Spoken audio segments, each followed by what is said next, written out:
The Christmas Eve when everything finally shattered in my family didn't start with shouting.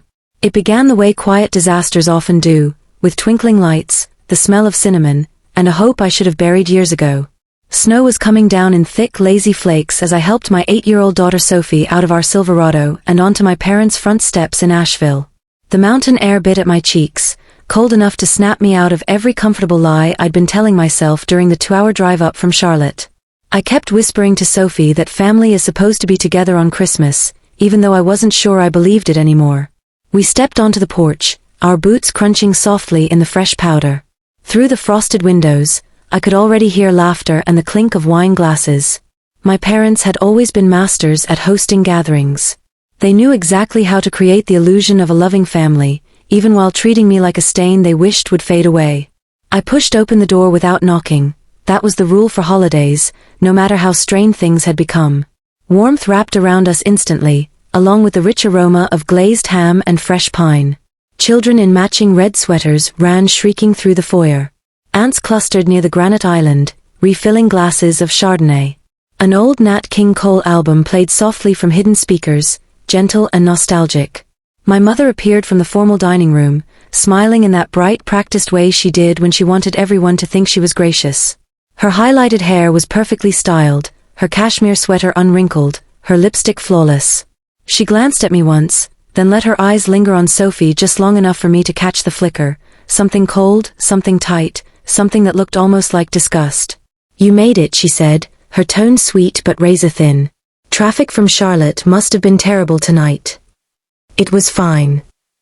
I helped Sophie slip out of her puffy pink coat. Sophie murmured a soft hello. My mother responded with a nod so quick it was almost dismissive, then turned away before the greeting even finished leaving my daughter's lips. It happened so fast that Sophie barely noticed. But I did. I always did. We moved into the great room where the main event was already underway. My father stood near an enormous Douglas fir, a tumbler of bourbon in one hand and a large black trash bag in the other. He was surrounded by children, maybe 30 of them from various cousins and relatives. The tree lights glowed gold, reflecting off shiny ornaments and the proud grin stretching across his face. That grin said he knew exactly how important he looked right now.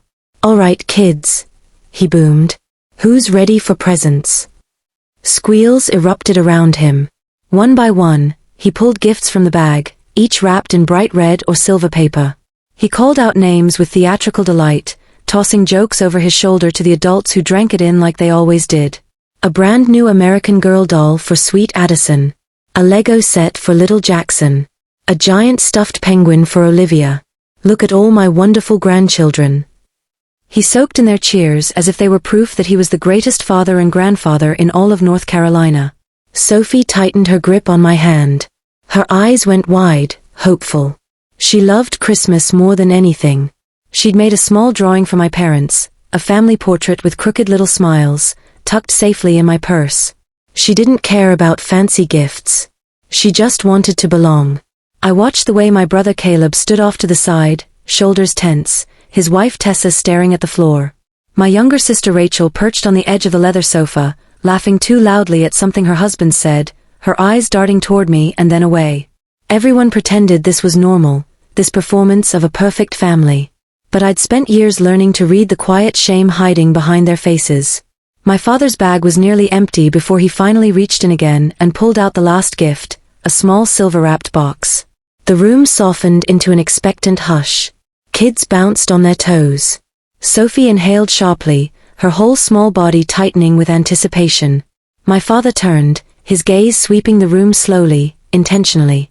When his eyes finally landed on Sophie, something inside me braced even before he opened his mouth. "This one's not for you," he said. The words landed with a thud in the otherwise cheerful room. I felt Sophie freeze beside me. My father cleared his throat and spoke louder, making sure every adult in that room heard him clearly. "Only good kids get presents.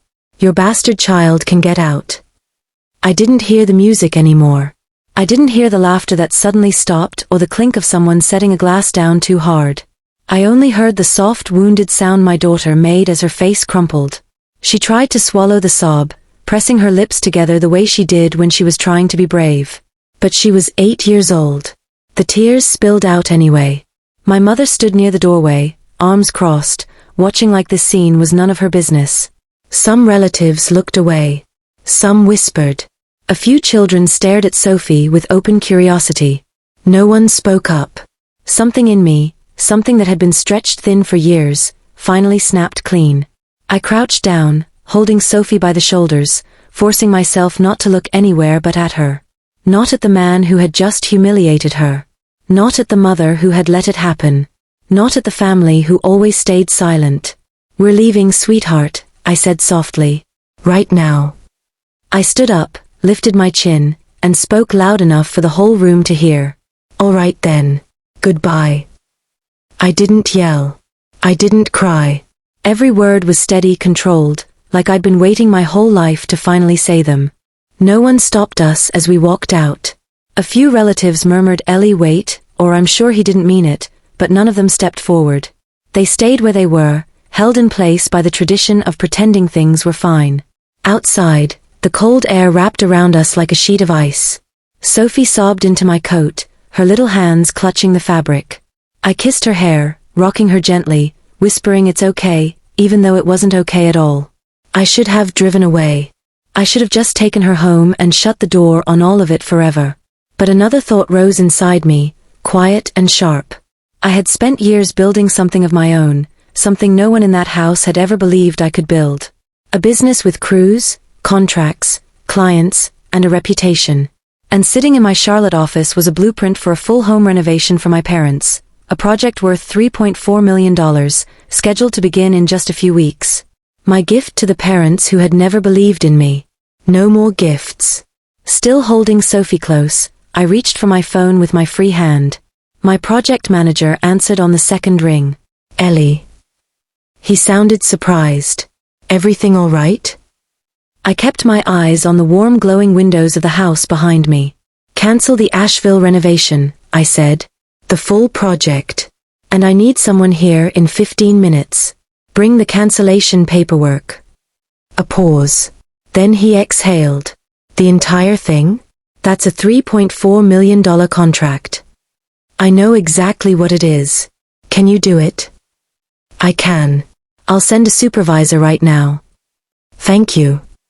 I hung up and breathed out slowly, feeling a strange calm settle in my chest. Sophie lifted her head. "Are we going home now, Mom?" "Soon, sweetheart." I brushed her hair back gently. "First, I have to give Grandpa his Christmas present." Sophie didn't understand, but she trusted me. She nodded and climbed into the back seat of the truck, hugging her stuffed rabbit while I kept the heater running. 15 minutes later, a white Ford F-150 pulled into the driveway, headlights cutting through the falling snow. One of my site supervisors stepped out, clipboard tucked under his arm, breath puffing in the cold. "You ready?" he asked quietly. "I am." We walked back to the front door. I opened it without knocking. Conversations stopped mid-sentence. My mother stiffened. My father glared like my very presence offended him. I stepped fully inside and faced him. "Before I leave, here's your gift tonight, Dad." My supervisor stepped beside me, clearing his throat professionally. "We need to confirm cancellation of the Asheville renovation contract, the full home improvement plan valued at approximately $3.4 million. Do you, Ellie Whitmore, formally cancel this contract?" Silence fell so hard it felt physical. My father went pale. My mother swayed where she stood. A few cousins gasped softly. "Yes," I said, never taking my eyes off my father. "I confirm the cancellation." My supervisor nodded, had me sign, then closed his clipboard with a crisp snap. The room seemed to shrink around my parents, their faces stunned, their guests whispering behind their hands. Without another word, I turned and walked out again, back into the cold, back toward my daughter waiting in the truck. Behind me, I heard voices rising in confusion, panic, embarrassment. But ahead of me was the first clean breath I'd taken in years. And that was how Christmas ended. Sophie was already asleep by the time I buckled her into the back seat. The soft glow from the dashboard lights made her face look even smaller than it already was, her eyelashes still damp from tears. I pulled out of my parents' driveway without looking back, the snow falling heavier now, thick flakes swirling in the headlights like pieces of the night drifting down to cover everything we were leaving behind. The road from Asheville down toward Charlotte twisted along the mountains, and the silence inside the truck felt almost holy. My hands were steady on the wheel, but inside my chest something churned in slow circles, a mix of fury and heartbreak and the strange calm that had pushed me through the last half hour. Halfway down the mountain, Sophie stirred and mumbled for her rabbit before settling again. I reached back with one hand and tucked the blanket around her. My daughter, my beautiful girl, already exhausted from holding herself together. I wanted to cry, but I felt dried out, like the tears had burned away somewhere earlier that night. Instead, my mind drifted into the past and pulled open a doorway I thought I'd sealed years ago. 8 years earlier, I'd been 24 and stupid in the most familiar way. The kind of stupid where you think love will fix everything. The man I was seeing back then, Travis, had a smile that could make you forget your worries for 5 minutes. 5 minutes was about the limit of what he was good for. When I told him I was pregnant, he stared at me like I was speaking another language. Then he said he needed time to think. Time turned into silence. Silence turned into a message that he was moving to Atlanta with a woman he'd been seeing behind my back. He said he hoped there were no hard feelings and that he wished me well. My parents didn't even offer silence. They offered judgment. My father called me irresponsible, selfish, a disgrace. My mother cried for nearly an hour in her room, then came out to tell me that if I insisted on keeping the baby, I should find somewhere else to stay. She said she wouldn't let me ruin the family reputation. I remember standing in their kitchen, staring at the hardwood floor, feeling like the air had been sucked out of the room. They weren't angry that I was hurting. They were angry that I might make them look bad. So I packed 2 suitcases and drove to a cheap apartment in Charlotte. The landlord looked at my swollen eyes and didn't ask questions. I found a job cleaning construction sites the next week, sweeping sawdust and scrubbing bathroom grout for crews that barely noticed me. I told myself I'd work until I could get something better, but life had other ideas. Sometimes the worst places become the ones where everything actually begins. One morning on a job in Gastonia, the crew leader asked me to help hold a board while he drilled it into place. I'd never touched a power tool before. He showed me how to steady my hands, how to brace my feet, how to listen for the pitch of the drill when the screw caught. Something clicked in me that day, something I hadn't felt in months. A feeling that I could learn, that I could build, that I could create instead of collapse. Within 6 months, I was doing more than cleaning. I was shadowing carpenters, sanding frames, measuring trim. I took night classes at Central Piedmont Community College for construction management. I asked questions even when the guys rolled their eyes. I learned by watching and then by doing and eventually by teaching myself what they didn't have the patience to explain. When Sophie was born, I brought her to job sites bundled in a carrier while I did paperwork from the passenger seat of the truck. The men teased me at first, then softened. One of the electricians started bringing her little pink earmuffs to wear when it got loud. A concrete guy named Hank kept small toys in his toolbox just for her. She grew up thinking the sound of hammers was normal, that sawdust was part of life, that men in Carhartt jackets were just uncles she hadn't met yet. Those early years were brutal. I was poor enough that every grocery trip required math. I worked long hours. I slept whenever Sophie slept. But I also felt alive in a new way. Every board I cut, every problem I solved, every wall I framed felt like a quiet rebellion against the people who said I'd never be more than a mistake. It took me nearly 4 years to save enough money to start my own company, Whitmore Construction and Design. I opened it in a tiny office above a tax prep business near downtown Charlotte. The walls were bare. My desk was secondhand. My dreams were too big for that room and yet somehow just right. The first year I took any job I could find. Deck repairs, drywall patches, small basement remodels. I drove the company truck, did the bidding, pulled the permits, supervised the crews, and picked Sophie up from daycare every night. Clients started calling me back. They trusted me. They recommended me to friends. Work grew. I hired 3 full-time employees, then 5, then more subcontractors. Some days I'd walk into a finished home, sunlight hitting new countertops, the smell of fresh paint in the air, and feel a rush in my chest that reminded me I'd done all of this from nothing but grit and love for my child. The only person in my family who ever saw any of it was my brother Caleb. For the first 5 years after Sophie was born, he'd stop by our apartment every Sunday afternoon, often with a bag of groceries or a toy he told Sophie she deserved just because she was a kid and kids deserved joy. He'd sit at my wobbly kitchen table, his knees bumping against the metal legs, and listened to me talk about lumber prices or the latest disaster on a site. He never once told me to come home. He never once said I embarrassed him. He hugged me every time he left, whispered that I was doing great, and told me Sophie had my stubbornness, which he meant as a compliment. But Caleb never stayed long. He was always watching the clock, careful not to upset my parents, careful to keep his visit secret. They controlled him the way they'd always controlled their children, through guilt and appearances. My sister Rachel still lived close to them too, tangled up in their expectations, smiling through pressure she never admitted out loud. My parents liked obedience, and they wielded their reputation like a leash. Caleb was the only one who pulled against it, even a little. Now, as I drove down the dark mountain highway, the memories pressed in on me. The years of survival, the slow rebuilding, the moments where I almost believed my parents might someday soften. Yet the truth was clearer than the road in front of me. Nothing I'd done, no success I'd built, no kindness I'd offered, could erase the fact that my daughter and I had never been welcome in that house. I glanced at Sophie in the rearview mirror. She slept peacefully now, her hands curled around her rabbit, her face relaxed. I wondered what this night would become in her memory. Children forget the details, but remember the hurt. I prayed mine would heal before hers settled too deep. As the city lights of Charlotte appeared in the distance, a heaviness settled in my stomach. I knew walking away from my family was the right thing. Yet I also knew it was only the beginning. Families don't fall apart quietly. Secrets don't stay buried. Truth has a way of clawing itself to the surface, even when everyone involved fights to keep it down. I pulled into our driveway and turned off the engine. The quiet felt thick, almost humming. I carried Sophie inside, laid her gently on her bed, and brushed her hair from her forehead. She'd wake up tomorrow and ask questions. I'd answer them the best I could. But tonight I let her sleep untouched by any more disappointment. In the living room, the small Christmas tree we decorated together glowed faintly. It looked nothing like the perfectly trimmed one in my parents' house, but it felt more honest.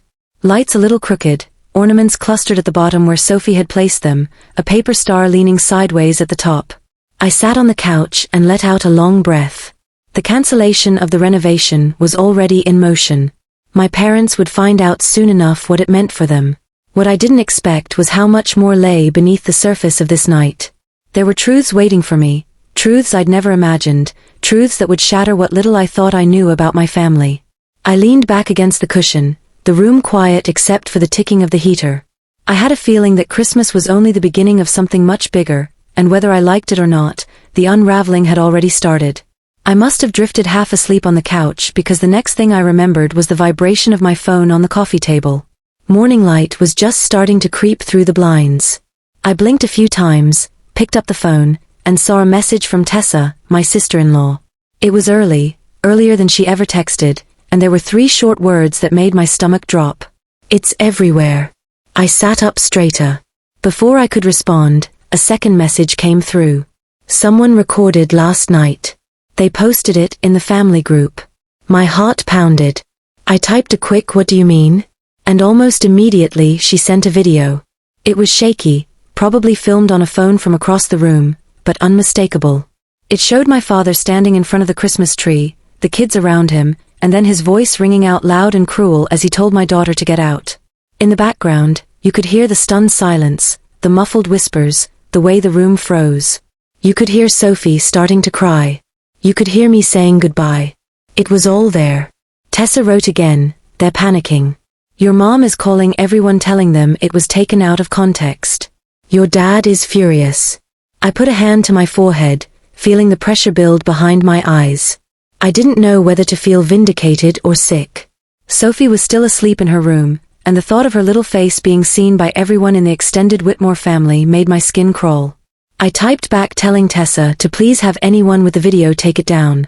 She replied, "They won't. It's too late. People are talking."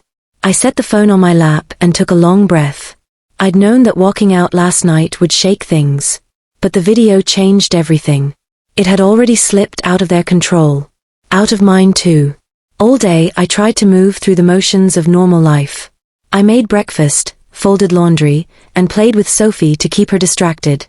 She kept asking if we were going back to Grandma's house for dinner tonight, since she remembered how Christmas usually meant 2 days of gatherings. I kissed her forehead and told her we were staying home this year. She accepted it easily, as children often do, but her eyes lingered on me a little longer than usual, searching for something I didn't know how to give. By late afternoon, snow had stopped falling, leaving the air still and bright. I was washing dishes when I heard a familiar knock at the front door, 3 short taps followed by one long one. My heart tightened. Only one person knocked like that. I dried my hands quickly and opened the door. Caleb stood there in his coat, face pale, eyes tired. He didn't wait for an invitation. He stepped inside and closed the door behind him, shaking off the cold. "We need to talk," he said in a low voice. I nodded and led him into the living room. He glanced toward the hallway where Sophie was playing, then sat on the edge of the couch, leaning forward with his elbows on his knees. I could tell he'd been carrying something heavy for a long time. "I saw the video," he said quietly. "There's more you need to know." My stomach tightened. "What do you mean more?" He looked down at his hands before speaking again. "I've been recording things for years. Conversations, comments, things they said about you. About Sophie. About everything." I stared at him, stunned. "Why would you do that?" "Because no one ever believes the truth unless they hear it for themselves," he said. "And because I knew you'd need it one day. I just didn't know it would be now." He reached into his coat pocket and pulled out a small flash drive. He set it on the coffee table between us like it was something fragile. "They've been talking about you to everyone. Not just family. People at their church. People in town. They say you ruined your life. They say Sophie was a mistake. They say you're trying to buy respect with that company of yours. They tell people you begged them for money. That you show up only when you want something." My chest tightened painfully. Even after everything, hearing it out loud still hit me like a punch. "They've been doing it for years," he continued. "They never let anyone forget it. Every time someone praised you, they corrected them. Every time someone said Sophie looked like you, they reminded them she had no dad. Every success you had, they twisted it like it was luck or manipulation. And behind closed doors, they used words I can't repeat around your daughter." I closed my eyes for a moment, feeling the ache spread through me. Hearing it confirmed, knowing it had been ongoing, knowing my daughter had been the center of their cruelty as much as I had, it was almost too much. Then Caleb said something that made the air feel heavier. "That's not all. Tessa's been falling apart under the pressure. They tell her what to think, what to say, how to raise the boys, how she should act. And if she slips even a little, they accuse her of turning me against them. She's afraid all the time." I shook my head slowly. I'd known my family was controlling. I'd lived under that weight myself. But I hadn't realized how far it spread. Caleb rubbed his forehead. "And Rachel. She's been pretending everything's fine, but Mom and Dad are running her life. They tell her which friends to avoid, what marriage should look like, even when she should start trying for a baby. She's trapped. She'll never admit it, but she's scared." Something cold settled into my stomach. The web was bigger than I'd realized. I'd escaped it, but the others were still tangled inside. I looked at Caleb and whispered, "Why are you telling me all of this now?" "Because last night changed everything," he said. "People saw their real faces. And they're about to try to spin it in every direction to make you look like the villain. You need to know what's been happening behind the curtain. And because you deserve the truth." I sat back, letting the weight of his words sink in. I felt grief, anger, shock, and something else too. Something sharp and rising. Caleb exhaled slowly, then met my eyes. "You don't know half of it yet," he said. "There's more coming. But tonight, if you want to, we can show everyone who they really are. No more hiding. No more pretending." I stared at him, my heart pounding, knowing something was shifting between us, between all of us. The path was clearing, and I had a choice to make. Then he said softly, "Tonight, let's show them the truth." And I knew the next step had already begun. "Tonight, let's show them the truth," Caleb had said, and the way he looked at me told me he was done standing on the sidelines. For a long moment we just sat there in my living room, the two of us surrounded by the glow of the little Christmas tree and the soft sounds of Sophie humming to herself in her bedroom down the hall. My heart was pounding, but my mind felt strangely clear. The girl who used to bend and twist herself for our parents' approval was gone. All that was left was a woman who had finally had enough. Caleb rubbed his hands together as if he was warming them, even though the house wasn't cold. "Mom and Dad are already moving," he said, his voice low. "Tessa just texted me. They've invited half the family back up to Asheville tonight. They're calling it a little dessert and coffee get-together. Basically a damage control session." Of course they were. I could almost hear my mother rehearsing her lines. Robert misspoke. Ellie misunderstood. Everyone's overreacting. That's not what he meant. They'd do anything to protect the story, not the people. I exhaled slowly. "I'm not going back there to argue, Caleb. I said my goodbye." He nodded. "I know. I'm not asking you to go there to argue. I'm asking you to go there to listen. To hear what they're saying. To see how far this has gone. And if you're ready, to stop letting them own the narrative." My phone buzzed on the coffee table. It was a message from Tessa this time. She wrote that my parents were telling everyone there had been a misunderstanding, that my father had only been talking about good behavior in general and I'd overreacted. She said Mom was already telling people I'd embarrassed them for years, that I only showed up when I wanted to show off or ask for help, that I'd stormed out like a child and canceled the renovation out of spite. I swallowed hard. None of it surprised me, but seeing the words still stung. Then Tessa added something else. "Sophie left her backpack here last night. It's still by the coat rack. Her homework and her tablet are inside." I closed my eyes for a second. Of course. In the rush to get out, I'd forgotten. That tablet had all of Sophie's school apps, including the one for the big assignment she'd been excited about all week, the one she kept calling My Christmas with Family. I opened my eyes and looked at Caleb. "She left her things there," I said. "Her tablet. Her backpack. We need to go anyway." Caleb nodded once. "Then let's not sneak around anymore. Let's walk in with our eyes open." Later that afternoon, after I arranged for my neighbor to watch Sophie if things got overwhelming, I told my daughter we were going up the mountain for a quick trip to get her things.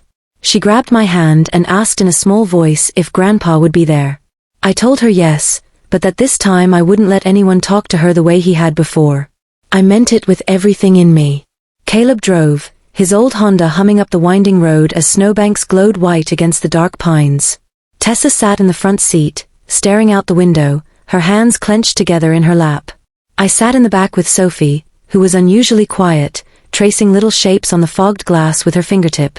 When we pulled into my parents' driveway, I could see extra cars lined up along the street. The house looked like a Christmas card again, all warm light and wreaths and the big lit tree in the window. From inside, I heard voices, laughter that sounded a little too loud, like people trying to convince themselves they were having a nice time. We walked up to the door together. Caleb didn't bother knocking. He turned the knob and stepped inside. The smell of coffee and apple pie hit us, along with the layered sound of multiple conversations. In the great room, my father stood near the stone fireplace addressing a cluster of relatives. A plate of untouched cookies sat on the coffee table. My mother stood next to him, nodding along, a fixed smile on her face. Some of the older aunts leaned in, clearly ready to hear an explanation that would smooth everything over and let them go back to believing what they wanted to believe. My father's voice carried through the room. "Sometimes emotions run high on holidays," he was saying. "Ellie has always been a little dramatic." It was a simple comment about behaving well, and she turned it into something it wasn't. "We love all our grandchildren. We've always tried to help her, you all know that." One of my uncles murmured something about misunderstanding. Another aunt said she was sure I'd calm down. My mother quickly added that I'd always had a habit of making everything about myself, especially when I didn't get the attention I wanted. She said they'd been patient for many years while I made, in her words, questionable choices. I stood by the foyer, hidden from their view by the corner of the wall. My fists curled at my sides. My ears burned. Caleb looked over his shoulder at me, his jaw tight. It got worse. My mother went on, saying that I'd used Sophie to gain sympathy, that I played the single mom card whenever it was convenient. She told them I'd come to them more than once begging for money, which was a flat-out lie. She said they'd done their best to keep giving me chances, but that I always threw it back in their faces. One of my father's friends, a man who knew him from the country club, asked about the video. My father laughed, A short, dismissive sound. Someone filmed a moment out of context, he said. You know how it is these days. People love drama. I was joking about kids needing to behave. I never called my granddaughter anything cruel.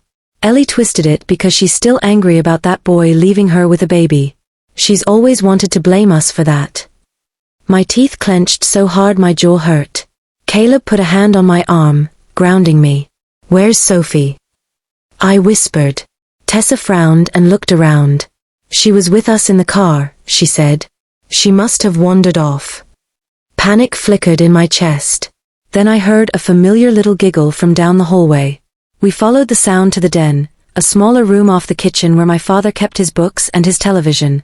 Sophie was sitting cross-legged on the rug, my parents' old couch behind her.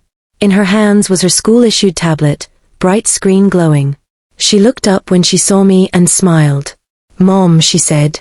You're just in time. I'm working on my project. I crouched down beside her. What project, sweetheart? She tapped the screen. My Christmas with family, she said proudly. Mrs. Anderson said we should capture real moments with our families and share them with the class. She showed us how to use the record button on the app. It's easy. I glanced at the screen. In the corner was a little red circle pulsing softly, and next to it the word live. Below that, tiny profile icons and comments floated up in a steady stream. There were names of classmates, a few that looked like parents, and a viewer count that was already over 100. My heart skipped a beat. Sophie, honey, I said carefully. Have you been recording for a while? She nodded. Since before we came in, she said. I wanted to show my class how we do dessert at Grandma and Grandpa's house. I set the tablet in the hole on that little table so it could see everybody. I felt the blood drain from my face. So the entire time my parents had been spinning their story in the great room, telling lies about me, diminishing what had happened, they'd been speaking in range of a live microphone broadcasting to a bunch of second graders and their families. Caleb moved behind me to see the screen better. His eyes widened. He whispered that the link could easily be shared beyond the class, that by now there might be even more people watching. Tessa put a hand over her mouth. Oh my God, she said softly. They have no idea. For a moment, a wild hysterical laugh bubbled up in me. I pushed it down. Instead I reached out and gently picked up the tablet, angling it so I could see what the last comment said. Some of the kids were typing things like Sophie's grandpa sounds mean or my mom says that's not nice. A few adult names I recognized from the school email list had posted that they were concerned and would be following up. I swallowed hard. Real moments with your family, I thought. That teacher had no idea just how real things were about to get. We left Sophie in the den with Tessa for a minute, telling her to keep working on her project and not to worry, that everything was okay. Then Caleb and I walked back toward the great room, the tablet still streaming in my hands. I stood in the doorway this time, not hiding. My parents saw me almost immediately. My mother's smile froze, then cracked. My father's face darkened. Ellie, my mother said tightly, as if she'd tasted something bitter. We were just explaining to everyone what happened last night. I'm sure we can work this out in private. I held up the tablet slightly, not enough to make a scene yet, but enough that Caleb could see and that my parents knew I was holding something. My father's eyes flicked to it and back to my face. Caleb stepped forward before I could speak. No more private, he said. That's the problem. Everything important in this family has been kept private, behind closed doors, where you can spin it however you want. Several relatives shifted uncomfortably. An older aunt started to say that this wasn't the time. Another uncle muttered that this was family business. I heard those words and thought about how often they'd been used to cover sins. Tessa came into the room then, her face flushed, eyes glassy. She looked at my parents and something snapped in her that must have been building for years. She said that she was tired of the secrets. Tired of being told what to say when people asked about me. Tired of repeating their lines about how I'd made mistakes and they were always there to help. She admitted that she'd lied to protect their image because they made her feel like she owed them everything. Her voice shook as she said all of this. At one point she started to cry, real sobs that rocked her shoulders. She said that living under my parents' expectations was like being on a stage all the time, never allowed to drop character. Rachel, who'd been sitting stiffly in a corner armchair, suddenly covered her face with her hands. I saw her shoulders start to shake. When she looked up again, her mascara was smudged, and the cheerfulness she wore like armor was gone. She said that Mom had told her for months that if she ever left her husband, everyone in their church would think she was selfish, that she'd failed, that they'd side with him. She admitted that she and her husband had been living apart for almost 6 months, but she kept coming to these gatherings pretending everything was perfect because she was terrified of the fallout. My mother tried to interrupt, denying, deflecting, but her voice was thinner now. My father scolded Rachel for airing personal matters in front of extended family. He said they should all sit down and talk calmly instead of attacking him in his own home. It was chaos. Voices layered on top of each other. Years of resentment finally spilling out. In the middle of the noise, Sophie had wandered in from the den, drawn by the raised voices. She still held her tablet, the screen pointed vaguely toward the room, the little red live indicator still glowing. She stood there for a second, taking everything in with those big serious eyes. Then she walked straight up to my mother, tugged on the sleeve of her sweater, and asked in a small clear voice that somehow cut through all the shouting, "Grandma, why do you hate me?" The question hung in the air like smoke from a blown-out candle. Every adult in the room froze. My mother's mouth opened, then closed again, her face draining of color as she stared at the small girl who had just cracked her world open in front of relatives, friends, and more than 100 silent viewers on Sophie's school app. Sophie looked up at her with those wide brown eyes that never seemed to hold anything but sincerity. She repeated it softly. "Did I do something bad?" My mother stumbled back a step, her hand reaching for the arm of a chair. I could see panic rising through her like ink spreading in water. My father's posture stiffened, his jaw locking as if bracing for impact.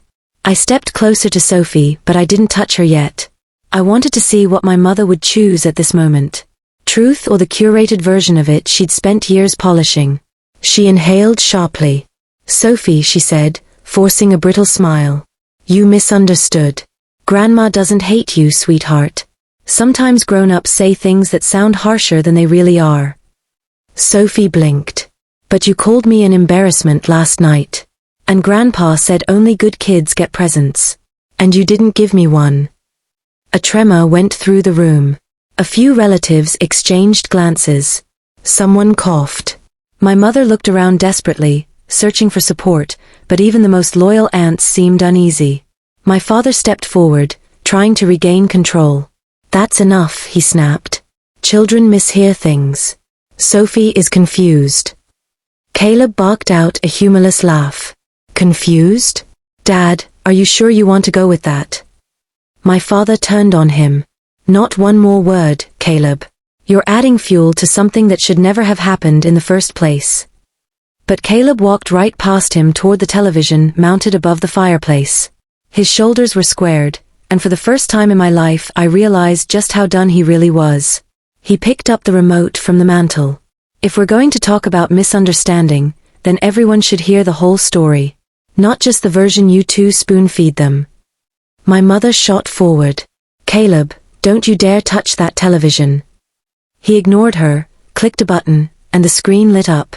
The first audio file queued automatically. A familiar voice filled the room.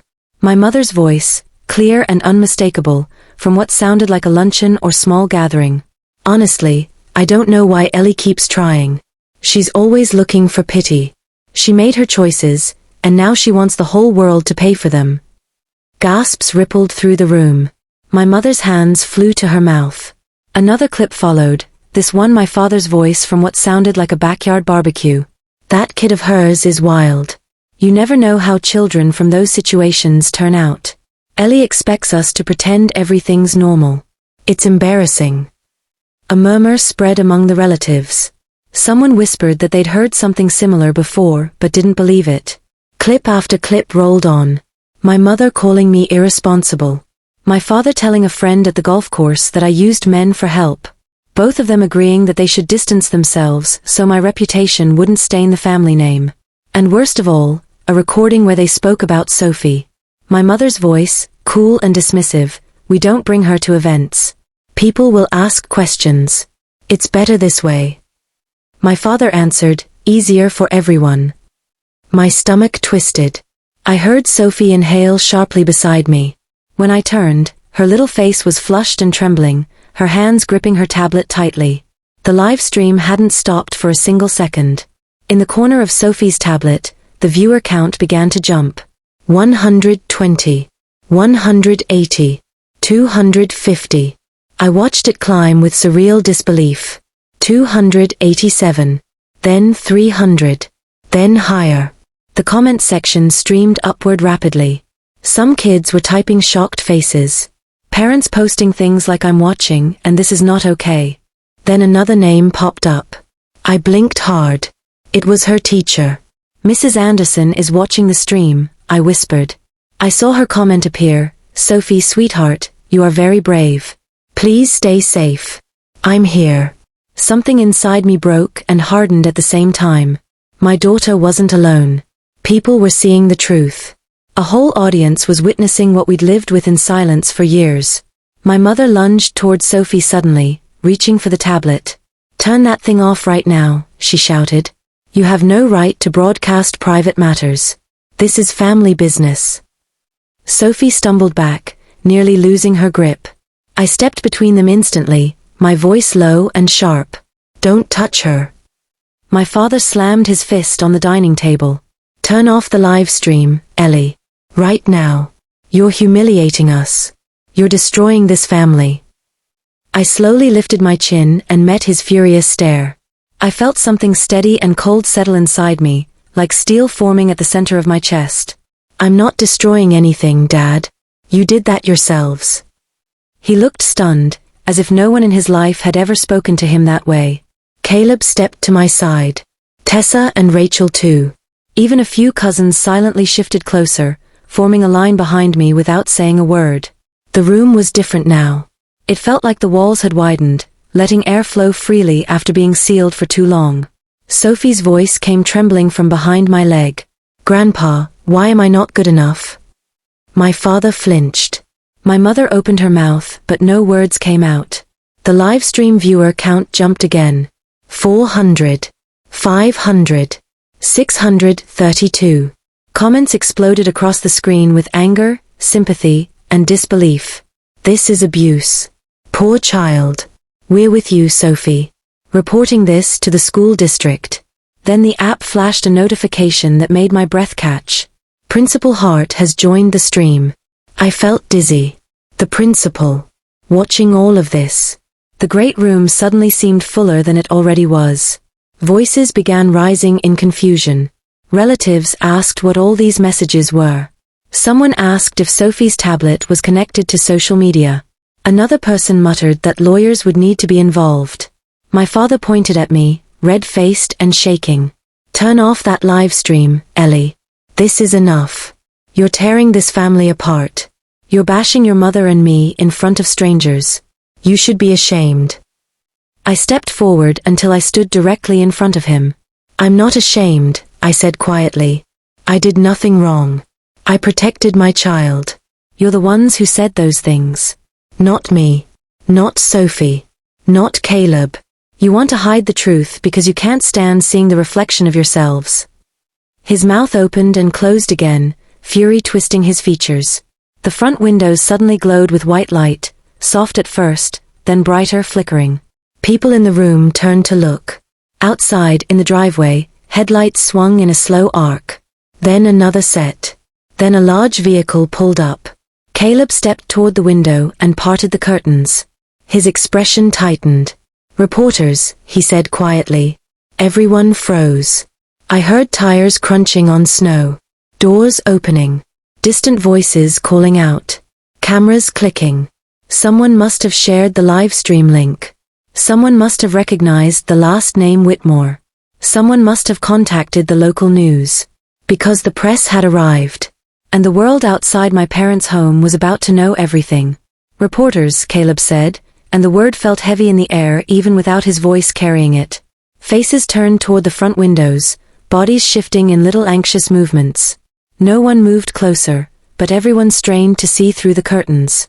Headlights washed over the snow again, then settled. I heard car doors slam, the crunch of boots on the icy driveway, and that particular hum of excited voices that always follows cameras. In Sophie's tablet, the viewer count jumped as if responding to the noise outside. 1,000. 1,200. 1,600. The number rolled like a slot machine that wouldn't stop. My father started barking orders. He told people to stay away from the windows, to ignore whatever was happening outside, to remember that this was a private gathering. His voice had that tense cheerfulness he used when he was about to lose control, but wanted everyone to pretend he was still in charge. My mother moved closer to him, one hand clutching at his sleeve. I could see fear rising in her eyes. Not fear for my daughter. Fear for the image she'd curated for decades. Her gaze flicked from Sophie's tablet to Caleb, then to me, calculating, searching for something she could still manipulate. Tessa was standing near the arm of a sofa, both hands shakily wrapped around a mug of coffee she hadn't yet tasted. She looked like she was about to be sick. I went to her side and touched her arm. She flinched slightly, then let out a low, shaky breath. She murmured that I needed to know something else, that we weren't done yet, not even close. Her eyes darted toward Caleb, then toward my parents. It was as if carrying the secret had finally become too much. She said that 6 years earlier, when Caleb had gone through a major health scare, the doctors had recommended genetic testing. They'd found something concerning in his blood work and wanted to know if there was any inherited risk. So they'd run a panel and suggested that everyone in the immediate family get tested as well. Caleb had agreed. He'd always been the one willing to do whatever the doctors suggested. He wanted to be responsible, to protect his future children. Tessa's voice trembled as she explained that the results had come back showing that whatever anomaly the doctors were concerned about simply didn't line up with my father's DNA. There was no match. None at all. She looked at my brother as if asking permission. He gave a short nod and said softly that the test had revealed he wasn't biologically my father's son. Those words landed like a stone dropped into a frozen pond. First there was nothing, then cracks began to appear everywhere.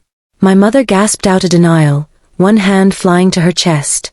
My father's face flushed, then went an alarming shade of white. He said that Caleb must have misunderstood, that no test could prove something like that. He accused the lab of making a mistake, said that these things happened all the time and people got worked up for no reason. Caleb didn't back down. He said that the genetic counselor had reviewed the results 3 separate times and written that the probability he shared a biological father with me and Rachel was effectively 0. He explained that he'd confronted our mother privately afterward, that she'd broken down and begged him not to say anything to my father, sobbing that she'd lose everything if the truth got out. Tessa could no longer hold it in. She said she'd watched him carry this secret for years, trying to protect everyone, trying to keep peace. She said he'd been torn between the man who'd raised him and the truth written in his DNA. Caleb had chosen silence because our mother had framed it as a test of loyalty. My mother kept saying that none of this was anyone's business, that family matters should be kept quiet, that dredging up the past would destroy what little they had left. She insisted the tests were wrong, that Caleb was confused, that Tessa was exaggerating. Her voice kept rising and cracking, betraying her. Rachel sat heavily on the sofa, her face ashen. I realized she was shaking. She finally spoke, her words coming out like they'd been trapped for months. She said that she'd felt crazy for so long, doubting her own perceptions, letting Mom talk her into staying in a marriage that was slowly crushing her. She admitted that she and her husband had been living separately for 6 months, that she had a studio apartment in Durham where she slept most nights, surrounded by half-unpacked boxes and takeout containers. She said that every time she thought about filing for divorce, Mom had told her that no one would ever respect a woman who left her marriage without a dramatic reason. She said that Dad had reminded her that his name opened doors in their community and that she'd lose those privileges if she made him look bad. So she kept putting on the dress, painting on the smile, showing up to events with a man she no longer trusted, all to keep the illusion intact. There it was again. That word. Illusion. This whole house was built on it.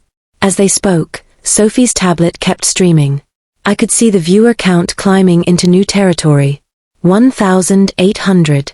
1,950. 2,000. The comments were flying so fast I could hardly read them. Parents expressing outrage, neighbors recognizing my parents' voices, strangers saying that this was exactly why keeping up appearances at all costs poisoned families. Then a new notification popped up at the top of the chat. It was from the principal's account. The message said that the school would be following up with Sophie's family privately to make sure she was safe and supported, and that they were deeply concerned by what they were witnessing. My mother saw the name on the screen and made a choking sound. Her job at the district office flashed before her eyes in that moment. She'd always bragged about her role in education, about her picture on the website with the caption about her commitment to children. I wondered what the district would think now, watching a woman who refused to acknowledge her own granddaughter unless there was a way to keep it tidy and comfortable for herself. My father lunged for the tablet again, but Caleb stepped in front of Sophie, blocking his path. My brother had always been the quiet one, the peacemaker. In that moment he was anything but. He said that this was the first time the truth had ever been louder than their lies. He told my father that trying to silence everyone now would only prove what the recordings had already shown. My father shouted that Caleb was being ungrateful, that he'd given him everything. Caleb said calmly that my father had given him a roof and a last name, but never once gave him unconditional love without strings. He said that discovering he wasn't biologically related had hurt, but not as much as realizing that my father cared more about his reputation than any of his children's actual lives. The room crackled with tension. I could feel the past and present colliding in that space, the stories we'd all told ourselves finally dissolving in the light. In the middle of it all, my phone buzzed in my pocket. I pulled it out and saw a name that made my throat tighten for a different reason. George Patterson. George had been my mentor since those early days when I was still sweeping sawdust on job sites. He owned a large lumber supply business in Gastonia and had taken a chance on me when no one else in the industry took a young single-mom contractor seriously. He'd become something like family, the good kind. Caleb and Tessa called him one of the few grown-ups they trusted around Sophie. I stepped to the side and answered, keeping my voice low. George asked if I was safe. I told him that I was, that Sophie was with me, that things were messy but under control. He said that he and his wife had been watching the live stream since one of their employees texted them the link. His voice was slow, heavy with both anger and compassion. He told me that he had no words for how proud he was that I stood up for my daughter. Then his tone hardened. He said that in all his years in business he'd never seen such blatant cruelty from people who pretended to be pillars of their community. He reminded me that my parents had held an account with his company for over 25 years and that he'd always tried to treat them fairly out of respect for me. Then he said something that sent a ripple through my sense of what would come next. He told me that effective immediately, Whitmore Hardware and all personal accounts under my parents' names were suspended from receiving any preferred treatment or credit from his lumber yard. He said that his business didn't support people who belittled children and lied about their own flesh and blood. I closed my eyes briefly, letting it sink in. In my parents' world, that account wasn't just a convenience. It was a symbol. A long-standing relationship with one of the biggest suppliers in the region. A perk they bragged about at dinner parties when talking about home projects and their connections. George added that he'd already placed a call to 2 other suppliers he knew along the I-85 corridor, warning them about potential issues with my parents and suggesting they review any open lines of credit. Not as revenge, he said, but as good business practice. If people lied in one area of life, they'd lie in others. When I hung up, my hands were trembling slightly. Not from fear. From the realization that my parents' actions were finally carrying consequences outside the family walls. My father noticed my expression and demanded to know who had called. I told him it was George. I told him that the lumber account he'd taken for granted for 25 years was gone. My mother made a strangled sound. My father sputtered that George had no right, that he'd call him and straighten it out. He said that long-term relationships meant something. He said George would listen to reason. I met his eyes and told him that the reason looked different when you were watching a child be shamed in front of hundreds of people. I reminded him that loyalty wasn't owed, it was earned, and he'd spent years burning through any he ever had.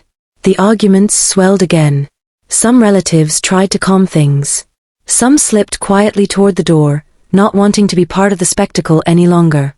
Others hovered, unable to tear themselves away from a lifetime of secrets unraveling in real time. Sophie stood close to me, her tablet still in her hands, the red live indicator glowing like a tiny steady heartbeat in the corner of the screen. The viewer count held over 2,000 now, a wave of watching eyes that no one in that room had invited but all of us had somehow called forth. My parents had spent their whole lives worshipping a polished image. Yet now, in the harshest light they'd ever faced, the true shape of our family was showing. It wasn't pretty. It wasn't neat. But for the first time, it was honest. And deep inside, I could feel that this was only the surface. The secrets of their generation, the choices they'd made long before we were born, were starting to tremble loose. We'd taken away their ability to pretend. What we were about to take away next would cut even deeper. The room felt stretched thin, like the air itself was trembling from everything that had just been torn open. My parents stood rigid and pale, my mother gripping the back of a chair as if it were the only thing keeping her upright. My father's eyes darted between the front windows glowing with the lights of the press and the tablet in Sophie's hands that continued streaming our family's collapse to more than 2,000 people. I could feel the shift in the room. People had stopped trying to pretend. The illusion was gone, and once that kind of veil is lifted, you can never put it back the way it was. Then my phone rang. At first I thought it was George calling again or maybe another friend who'd seen the live stream. But when I looked at the screen, my breath caught in my throat. Travis Hayes. I stared at the name for a second, frozen. My fingers felt numb as the phone buzzed insistently in my hand. Caleb leaned toward me. "Who is that?" I whispered, "Sophie's biological father." Caleb's eyes widened. The room around me blurred as the phone kept vibrating. I stepped away from the cluster of relatives and pressed the answer button with a trembling thumb. Before I could say anything, a man's voice slid through the line with a confidence that made my skin crawl. "Ellie. It's been a long time." My heart lodged in my throat. "Why are you calling me?" He gave a little laugh, smooth and smug. "I saw the live stream. Hard to miss. You've done pretty well for yourself, huh? Construction company, reputation, all that attention. Looks like life worked out for you. And for Sophie." My stomach twisted. I wanted to hang up, but something in his tone held me still. I kept my voice flat. "What do you want?" He pretended to sigh, like this was just a hard conversation between old friends. "I've been thinking. Maybe it's time for me to be involved again. She's my daughter too. And I think it would be good for her to have her father in her life.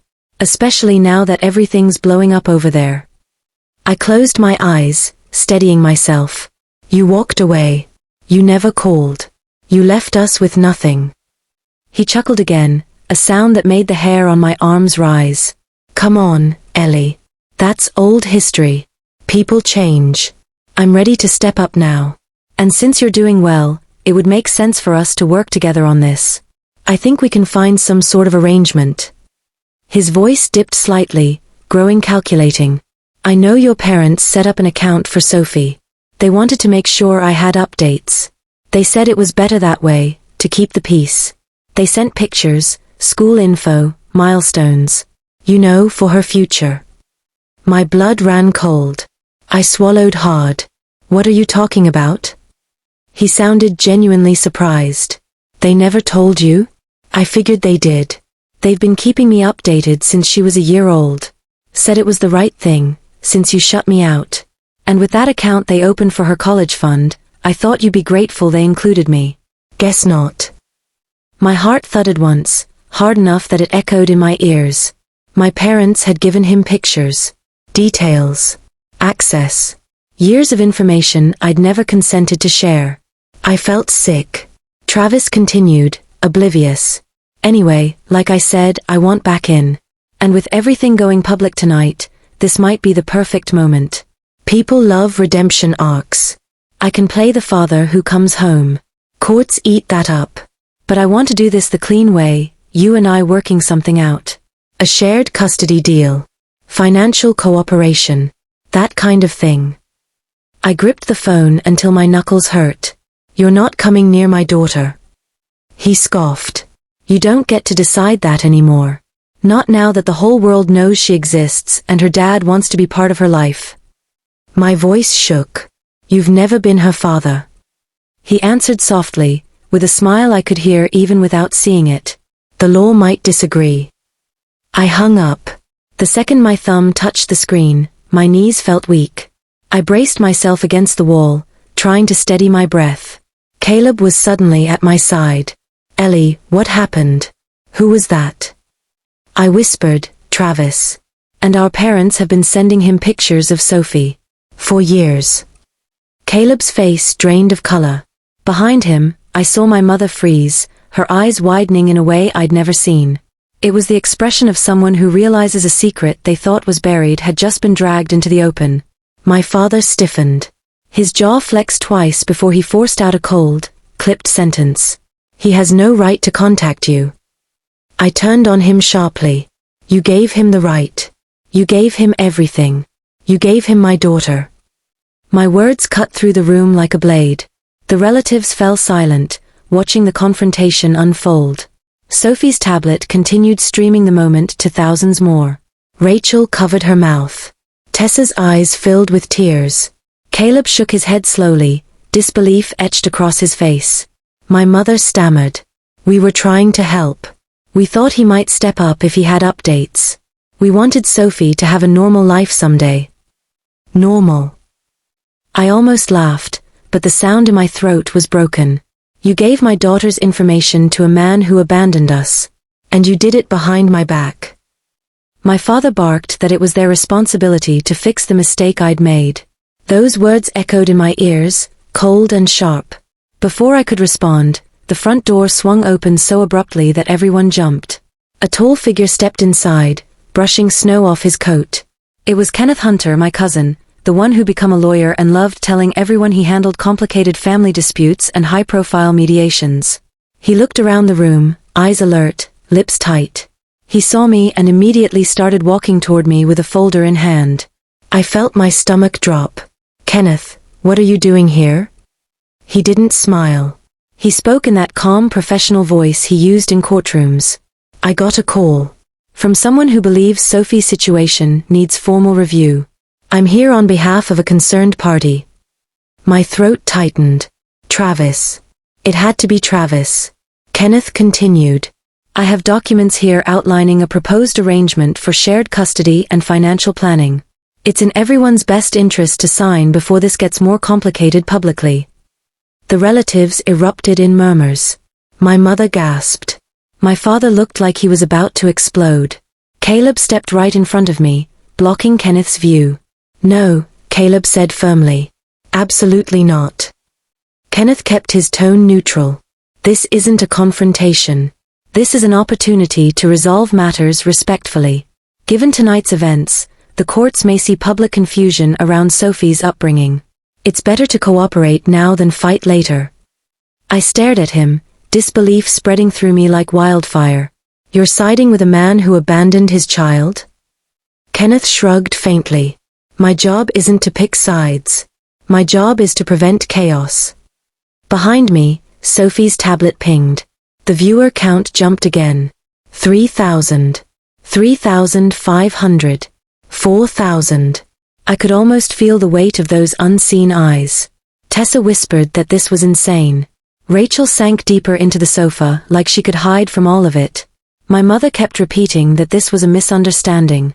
My father looked ready to lunge at Kenneth for even mentioning legal custody.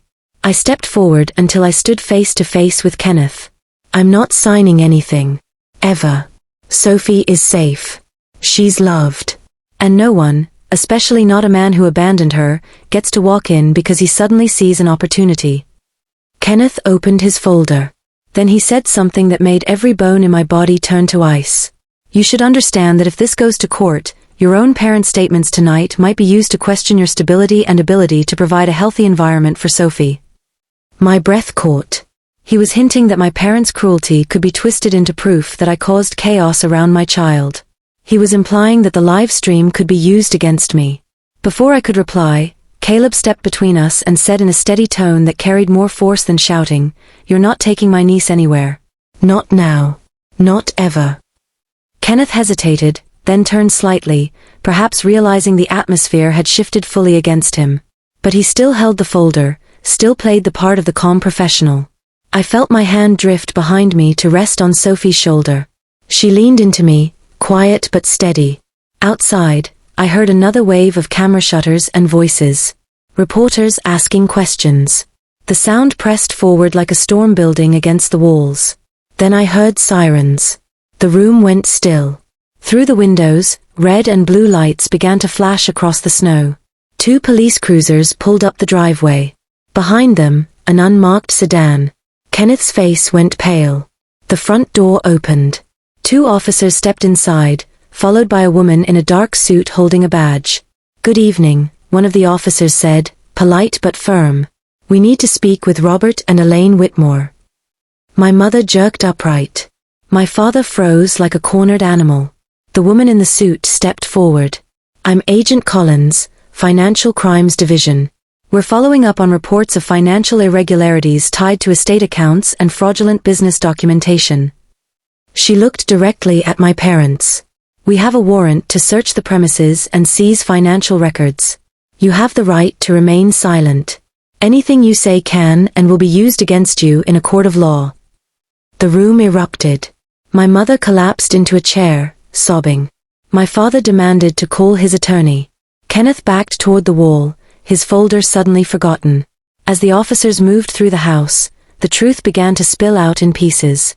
There were forged documents naming my parents as stakeholders in my company. Papers showing Travis as a minority partner with claims to my business. Withdrawal records from my grandmother's estate account, money that had been intended for Sophie but siphoned away for years. And then came the revelation that shattered everything. My grandmother wasn't dead. She was alive, in an assisted living facility in Greensboro. My parents had been controlling her finances while telling the family she'd passed away 3 years ago. Agent Collins explained that my grandmother had recently changed her will, placing everything into a trust for Sophie, with me as trustee. My parents had continued withdrawing funds even after the legal change. The officers placed my father in handcuffs first. Then my mother. She kept screaming that this was a mistake, that we were destroying the family, that we'd regret this.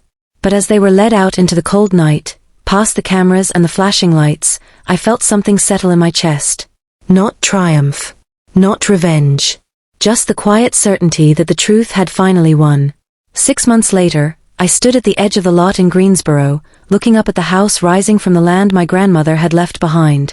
The framing had finished the week before, and the siding was going up.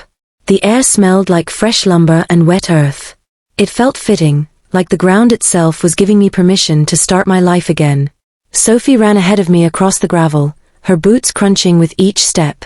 She stopped near what would become the front porch and spun around in a slow circle.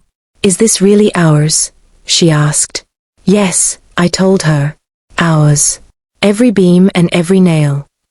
Caleb and Tessa pulled up in their car later that afternoon. Tessa stepped out carefully, one hand resting on her belly.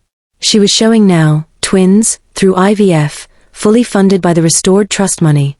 Rachel came by the next day carrying a box of new business cards. She'd finally signed the lease on her Raleigh marketing studio. Her divorce had been finalized in the spring. And my grandmother, the federal investigation had uncovered everything. With her finances restored and her will legally enforced, she'd been moved into a much better facility.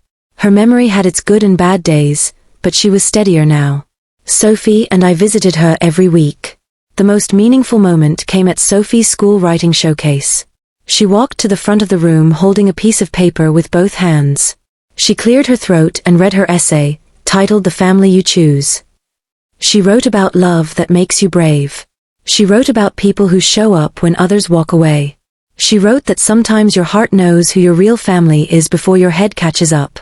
By the time she finished, several parents were wiping their eyes. I was one of them. Driving home that evening, the sky was turning pink over the hills. The new house was almost finished, and I could picture it waiting for us. I thought about that Christmas night, about the cruelty that pushed me out the door, about the humiliation, the shock, the coldness of my parents' words. I'd believed it was the end of something. I hadn't understood it was also the start. Sometimes your life cracks open in the ugliest moment possible. Sometimes the breaking is what lets the light in. I looked at Sophie in the rearview mirror as she hummed to herself, her hair tangled from the day, her smile soft and sure. That breaking had saved us. The world that had once tried to shrink me had no place here anymore. My life belonged to me again. My daughter's life was protected. My family, the real one, was growing stronger by the day. If you've ever been told you were too much or not enough for your own family, remember that silence can be power, and truth can be the loudest revenge.